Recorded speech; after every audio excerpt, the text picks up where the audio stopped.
because you put that shield up, that's gonna help. Oh, sir.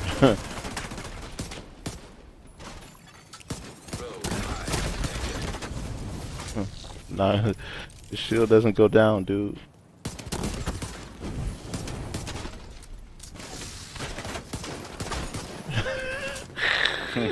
Bro, they tried to use the disruptor on me. Oh my god, they're so tanky. Two. Looks like two pestilence, one M, one there. That one down. I got two on me, two on me. Ah, fuck. Under the bridge. Come on, man, your rifle need to be stronger than that, buddy.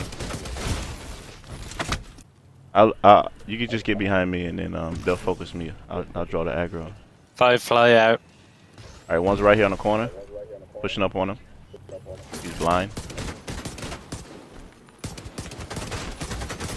Other one got True Patriot on me. Good stuff. Pushing up. Yep. Behind get. Right here. Going up top. Nice. Alright, I'm on him right here. I'm reloading. Blind grenade out. Good job. In front of me. Oh shit, Your shield is going down, buddy. Foamed. Thank you. Oh, behind Right, me. you can't do anything to me. That's what I'm trying to tell you. Jesus, okay. Behind me. Behind me. No, that's not gonna work. Try something else. Yeah, no, it's not gonna work either. Sorry, couldn't do anything about that. Behind you. Yeah, they got round behind us, couldn't move. That was. What's this thing they keep? You. They just keep using foam over and over. It's so weird. It's weird. Oh well. Example, high skill.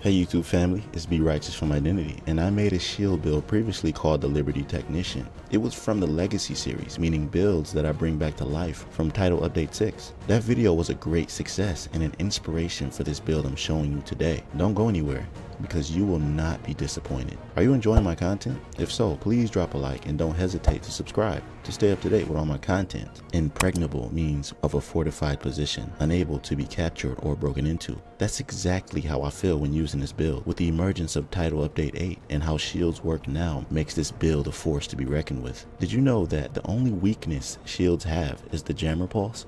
Yes. If you use a jammer pulse on an enemy wielding a shield, you will render them completely useless. Well, what if I told you that with this build, you will no longer have to worry about its only weakness, an unstoppable force that is almost impossible to stop? I feel so powerful with this build, and I can't wait to show you. Let me just say that this build performs very well against Buddy and Lucy in the raid, and I'll show you how. So let's get right into it. All right. Once again, we are back with another build video. I could not wait to show you guys this video. This build is crazy. I want to tell you something. This is the most I've ever worked on a build in this patch. You can ask my clanmates. I probably annoyed the crap out of them just talking to them about how to make this build the best.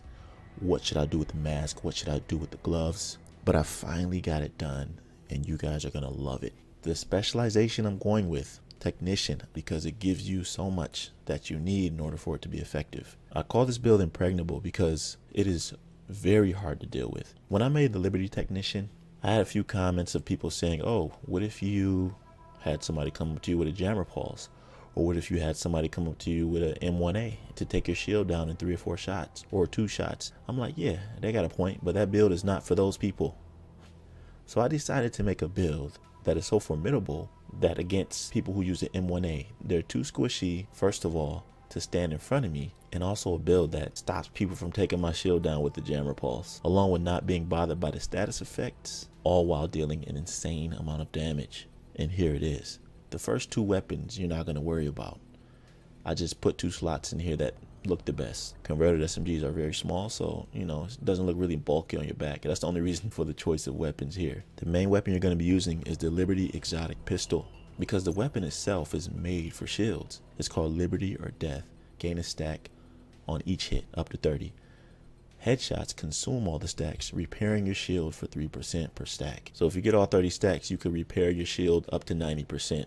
Even if you get half of that, it's still good. But this is the weapon you want to use with this build. And I just want to say something about pistol builds in general. They're very effective in this game because in order to get weapon damage, you have to roll weapon cores, which leaves you without other cores to roll. But with pistols, because you get all your pistol damage from either Douglas and Harding or Wyvern, you can roll your gear to whatever you want. That's why it's so versatile and effective. So you can make a tank pistol build, you can make a DPS pistol build, you can make a skill build with a pistol and still have that damage with your weapon. Okay, so I'm going to show you why this build is so effective, because it's a tank, a true tank that's very hard to stop. The mask I'm going with, Seska Viroba. The 2-piece gives you hazard protection, and that's why I have it. I mean, 10% crit chance is good, but that's not what I'm going for here. You want to roll hazard protection on your gear. Now this came with hazard protection and explosive resistance. I would like this to be 10%. You know, I'm really anal about things like this. If it says 9%, I will farm for hours to get a piece that's 10%. That's just how I am. I'm sure it's a lot of you like me out there, and I'm not the only one. But anyway, I rolled this to skill tier, and I'm going to show you why, because this shield is a tier 5 shield. Tier 5 is 1 less than max. Chest piece. This chest piece is essential, specifically because it has 10% hazard protection for the first piece. So from this chest piece alone, I'm getting 20% hazard protection because it came with 10%. Then I rolled explosive resistance on here. It's a yaw gear, and it came with spark. Damaging enemies with the skill increases your total weapon damage by 15% for 15 seconds. I made a video called 5 hidden damage bonuses. If you haven't seen that, go check it out because it has some really good tips that I think you should know for this game, alright? But anyway, the reason I'm bringing that up is because spark activates when you damage enemies with your skill. If you're running a jammer pulse and you disrupt or destroy somebody's skill, that's considered damage to the enemy. So that way you can get spark to activate and give you 15% weapon damage, and at the same time you're disrupting their skill. The best of both worlds. You can't find yaw gear in targeted loot anywhere. It's like a dark zone exclusive.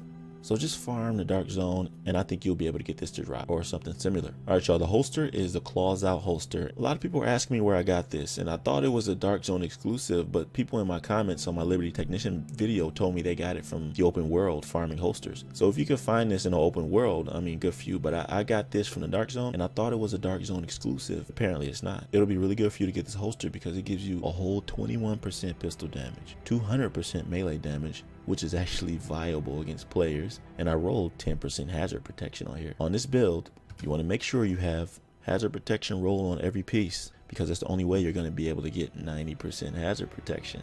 And that way, as you saw in the mod on my mask, you can roll whichever mod you want based on your preference of hazard protection you want to be at 100%. So since everything's 90%, then you can get a 10% bleed resistance or 10% fire resistance and put it in there.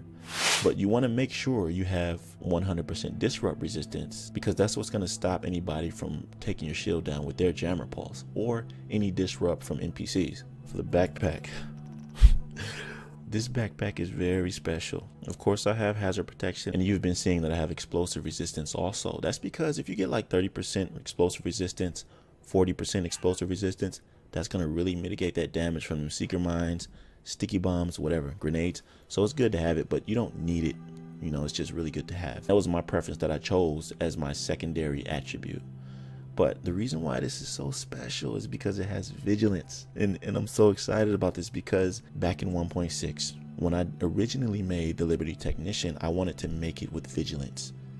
Because the concept of someone being behind a shield, not taking damage, which is what this talent is, vigilance, increases your total weapon damage by 25%. Taking damage disables this buff for 4 seconds. So if you're behind a shield, you're not taking that damage, theoretically, right? But in 1.6, if your shield took damage, it was considered as you taking damage. When I tested it in the field, I was like, this is gonna be crazy. I was getting hit by NPCs on my shield. Vigilance kept on deactivating. So I'm like, that's scrapped. I found this out by accident. I threw vigilance on. I said, let me test it out, see if they fix this. When your shield takes damage, it registers as your shield taking damage. So as long as you're behind that shield, you're doing 25% more damage, which is another damage buff. Stay with me, y'all. Stay with me. The gloves. You can get these gloves, the Motherly Love. They're named gloves that you can get from the field research. I don't know offhand which field research it is, but they give you these gloves after you complete one of the specializations field research. After you do that, then you're able to craft as many of these as you like. And it already comes as a skill tier, and it comes with 20% skill health, which makes this shield's health almost 15 million. And of course, I wrote 10% hazard protection. So this is an easy piece to stack your hazard protection. You already got a max skill health roll, so you're good to go with these gloves. Knee pads. I was debating on whether or not I wanted to use Sawyer's knee pads or these knee pads, but you know what? I said, let me maximize on the pistol damage with this. Another 20% pistol damage. I rolled this to armor, and it already had 10% hazard protection on here. Okay, so hear me out, y'all. You got 20% pistol damage from the Douglas and Harden, 25% from Vigilance, 21% from Wyvern, 15% from Spark, which is why this is hitting for 435k. Now, if you, instead of have a skill tier rolled on here, you could put it to a weapon damage roll, this goes to 500% pistol damage. That hits as hard as some people's M1As, which is why you could 3-shot or 2-shot those really squishy people and chunk the tanky ones. Now, you guys seen the gameplay, and you notice how I was just walking up on people, destroying them with this pistol, and there was absolutely nothing they can do about it. And this is why. With the ability to walk on the front lines with 90% hazard protection, 100% disrupt resistance, and 100% either bleed or burn resistance, you are an unstoppable force that is very hard to put down, especially if you got a heal on your team and you got 2 DPSers behind you. Shout out to McGuns, by the way. I ran into him in conflict and we linked up, ended up playing on the same team, and he can attest to this because he was one of the guys behind me with his rifle destroying people while I was just on the front lines. So shout out to McGuns. If you ain't subscribed to him, go subscribe to him. All right, so let's go on to the skills, okay? I'm running the Bulwark Shield, probably my favorite out of the 3. And this is a tier 5 shield. And the reason I had 3 skill tier is, first of all, to help my jammer out and to help my shield out. That's what's making this shield a tier 5, because I have 2 armor cores, but I still have a tier 5 shield. The way that works is, first of all, I'm using technician specialization. That gives you 1 extra skill tier. Then I have my mask, which is rolled to a skill tier, and my gloves, the Motherly Love. So that gives me 3 in total, which gives my shield a tier 5 shield.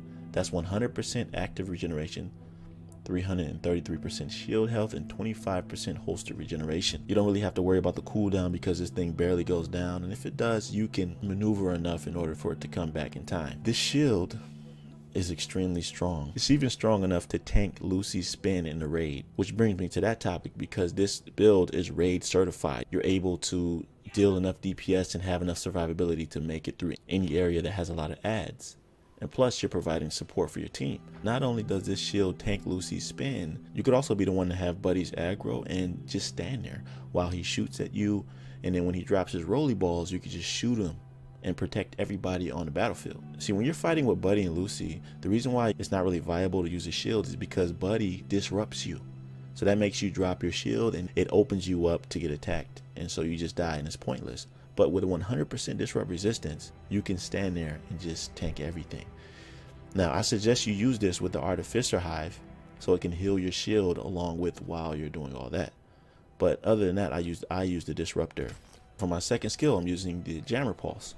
This Jammer Pulse is a tier 3, plus 30% radius, plus 30% effect duration. Even though you have 90 to 100% hazard protection, this is still good to have because you're just throwing everybody's whole agenda off. When I was fighting against somebody in conflict, he had the Dragon Holster.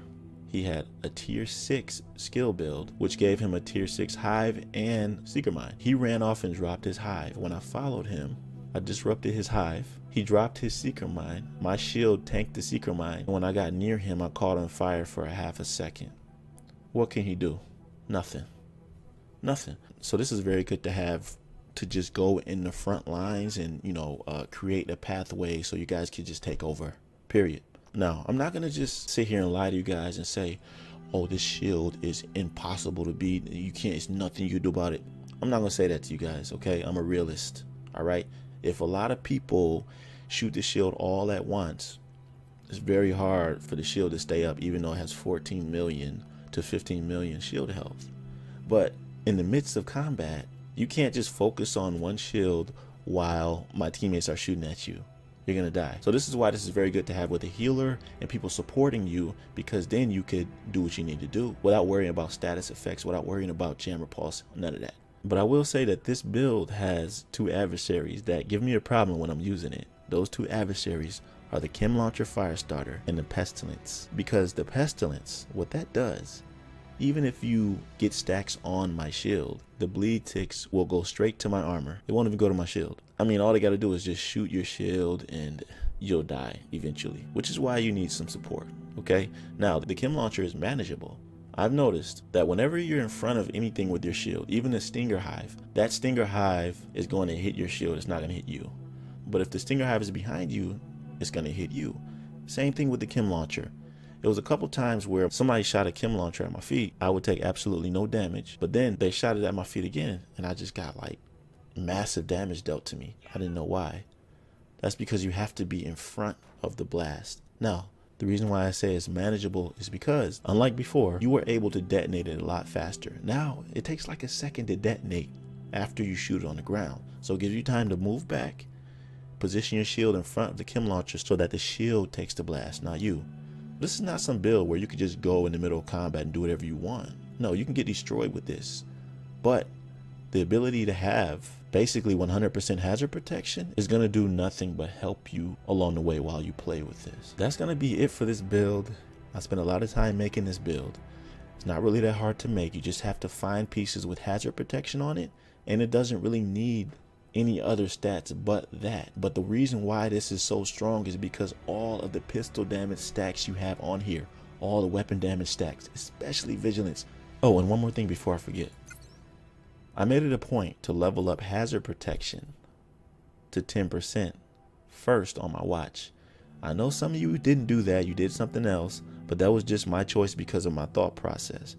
And this definitely helped. Instead of 90% hazard protection, I would otherwise have 80%. It's still manageable because 80% is still OP, but I mean, this is just great to have. When me and my clan member Adept were in conflict and we just got overwhelmed with all of these skills and just Secret Minds was like, look man, let's get out of this conflict right now. Let's get in the lab and figure out a build to make for this nonsense. And this is what we came up with. Anyway, I don't want to hold you up for too long. If you enjoyed this build and if it helped you out in any way, please drop a like and don't hesitate to subscribe. I drop weekly dedicated content and I'd love to have you join the family. I'll see you in my next video. Be right out.